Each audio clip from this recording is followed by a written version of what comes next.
Hello. Hello, good to see you. Wonderful to see you. Are you ready for the thrilling conclusion of my cliffhanger about thresholding? Oh my gosh. Like this, the level of anticipation about the thresholding cliffhanger has just kept me with Yeah, bated breath. the anticipation. Oh yeah. All right. So I mentioned that the thresholding settings weren't quite doing everything that I wanted the last time. Like there were definitely still like it made sense like when some of them were better and some of them were worse. But they weren't quite everything that Erin had promised and dreamed of that, like.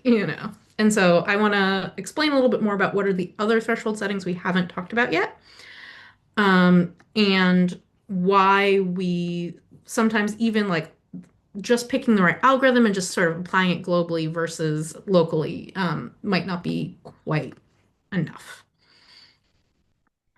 Um, So here is our same data set we were looking at last time. Here is our lovely three class Atsu. It is lovely-ish. It is kind of lovely. It's not so bad. It's definitely not These are also not like awful three-class Otsu. yeah. It's definitely also like not perfect. Um, And often that will happen. Like one of the algorithms like consistently does like a pretty good job. And definitely, as we talked about last time for this data set, like three class is the right solution. Mhm. It just like it tends to err on one side versus the other. Like it tends to always be a little too strict or always be a little too lenient. Um, and we can fix, there's a setting for that in CellProfiler where we can fix that. And it's called the threshold correction factor. So this is literally just a number we multiply times the threshold. And so if the threshold is zero point 0.5, if your threshold correction factor is 1, which is the default, it stays 0.5. But if you want it to be like zero point 0.6, you could multiply the threshold times 1.2. And if you want to be zero point 0.4 times zero point 0.8. Um, and you don't want to be adjusting this for every single image. What you want to be using this when, like, in general, an algorithm is usually doing a pretty good job. It's just not quite right. If you have to if you have to set this to like 27 or like zero point zero 0.01, you're also not using the right thresholding algorithm. This should usually be between like, I don't know, I like zero point 0.5 and 2. Do you have strong feelings about like correction factor ranges Yeah, that I would say zero point 0.5 is definitely like a floor. Mhm. And yeah, I mean, it's funny because I feel like usually I'm pushing the threshold correction factor down. I'm not sure like I Mhm. would have it's funny like I absolutely have the intuition of like oh yeah, zero point 0.5 absolute floor on threshold correction factor, but I don't have a ceiling because I rarely go up. Mhm. But vibes. Yeah. This is all vibes. So Yeah. This is an art as much as it's a science. But this is clearly so this threshold is a little higher than we want it. So I'm gonna multiply this times a number less than one, and it's gonna make the value go down. So here we have the same Atsu 3 class, but with a threshold correction factor of zero point 0.8. oh yeah. That's much prettier. Yep. That's Yep. much more what we like.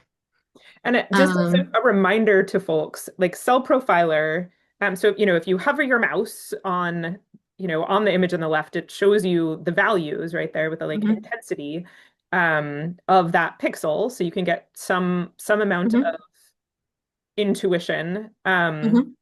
just by hovering. And as you'll notice, the CellProfiler works in the range of 0 to 1. Um, generally sweeping blanket statement, but usually when we're working on such things, even if in your raw image, as it comes off of the microscope might be saved, uh, you know with integer large up to large integer values when it's loaded into CellProfiler and we're doing stuff on those images. They are rescaled 0 to 1. So that's why this threshold correction factor, why the thresholds that we're talking about are all starting less than 1. Yeah. Yeah. I mean the math applies no, whether you're doing integers or decimals, which are I was about to say floats, which is computer scientist for Yeah. decimal, I guess. Yeah. Yes, I But mean, that is why it's not 0 to 255 or 0 to 65535. It's like a thing of and in reasons that aren't going to make sense yet, but will hopefully make sense in just a minute, I'm actually going to write down the final threshold that we're using, which is a trick that I sometimes do when I'm trying to figure out the thresholds for a bunch of different images. CellProfiler has these module notes, so you can literally just use them as a place to take notes. And so if I'm trying to figure out good thresholding settings, I will often just like keep track of thresholds that I like here. So if we go to our next image set, um, again, our 3-class Atsu is, this one isn't as bad, but it's still a little bit strict for what I would prefer on this image. So if we sort of correct it and we get it down a little bit, like this is much smoother, this is much nicer, like this is much closer to what we would want. So I'm gonna write this one down too. Um,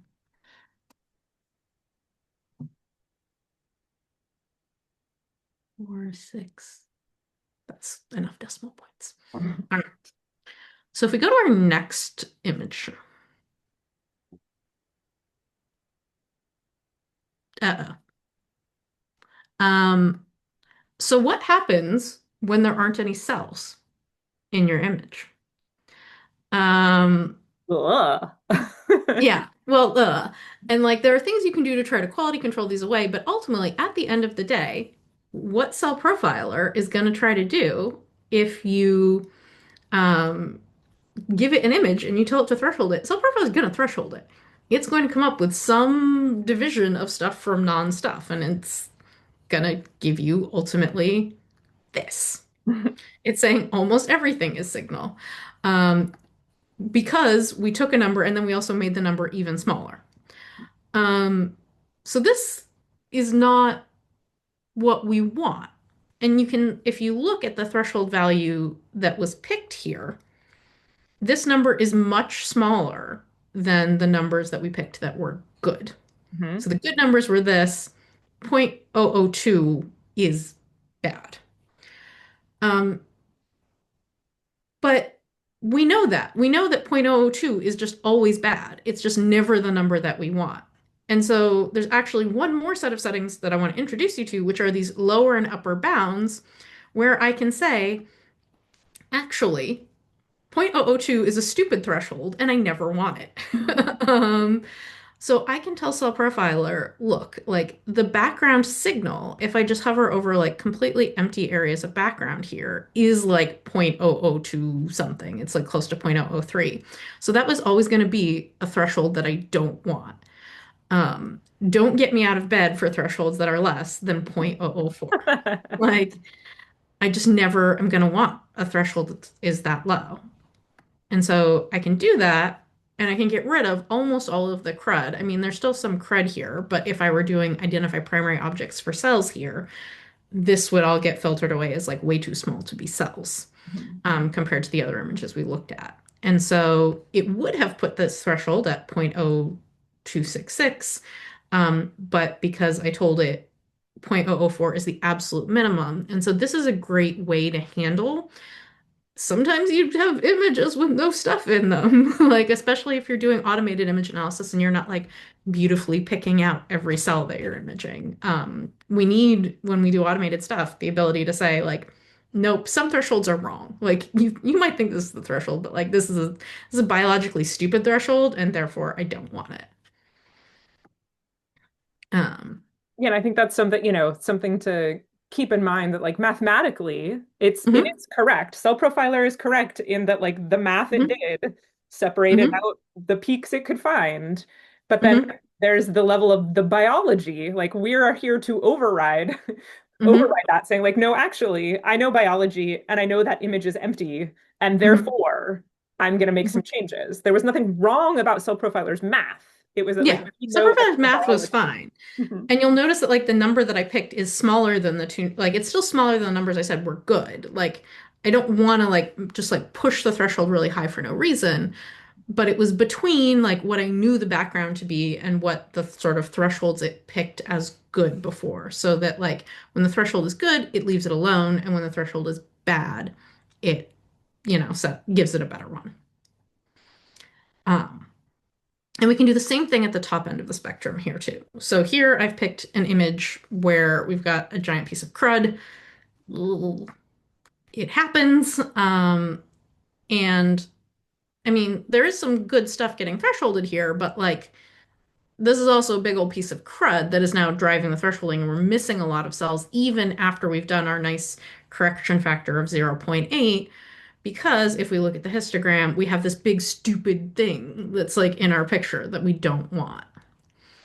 Um, So in the same way that like, and this isn't cheating, like this is okay. We're telling you this is okay to do.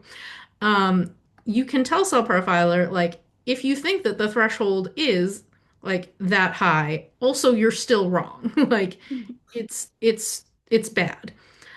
Um, I can say if the threshold is higher than, 0.055 or, 0.006, I think was the one that I had found before, like don't ever let the threshold be higher than that. Like, is that threshold still a little bit too high in places? Yeah, it kind of looks like it is, and I don't want this area that's crud anyway, but like that you can go back to our episodes on crud detectors to like look at how to get rid of that.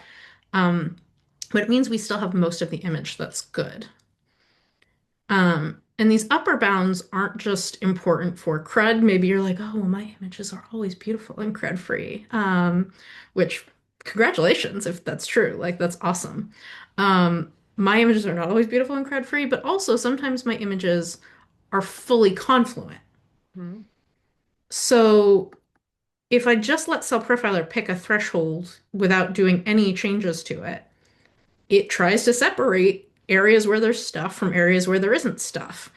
But there's actually no regions in this image that I would say as a biologist have no stuff. My cells are fully covering the field of view, and I want all of it.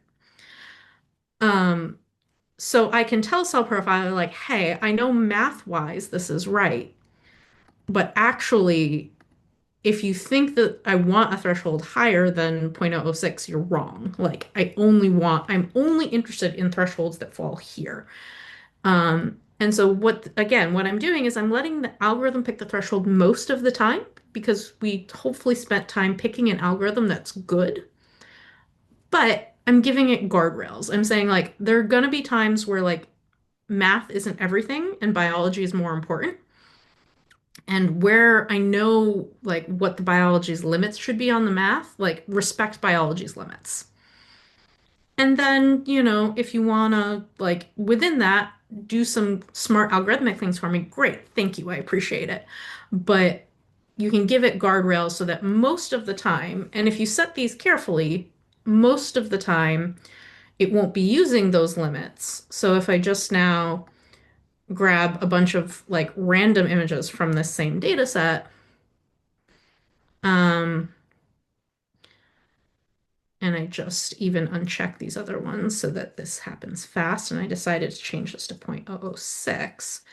Like if I hit test mode and I just let it pick thresholds, in that particular case, it would have chosen 0.89, but then it went down to zero point 0.6. But I bet if I tell it to just give me some random ones, we'll find some cases where here I needed the minimum. This is a data set that we use because it's got a lot of bad images in it. So you'll see overrepresentation of it picking like good, like the edges of the threshold. But like here's a case where it's a perfectly reasonable image with no crud in it, and it used the algorithmic threshold, and it did a lovely job because three class Atsu is great.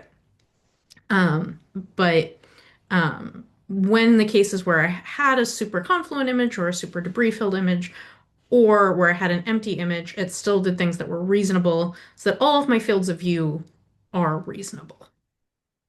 Yeah, I think that's lovely. And just, one final emphasis on uh the bounds being guardrails that you don't want to hit, right? You're only bumping Yeah. into them in rare occasions that should not be, Hmm. that's not how you should be adjusting up, like Hmm. if you're it should not be hitting that a lot. That Yeah. means something is wrong with another setting that you have. Yeah.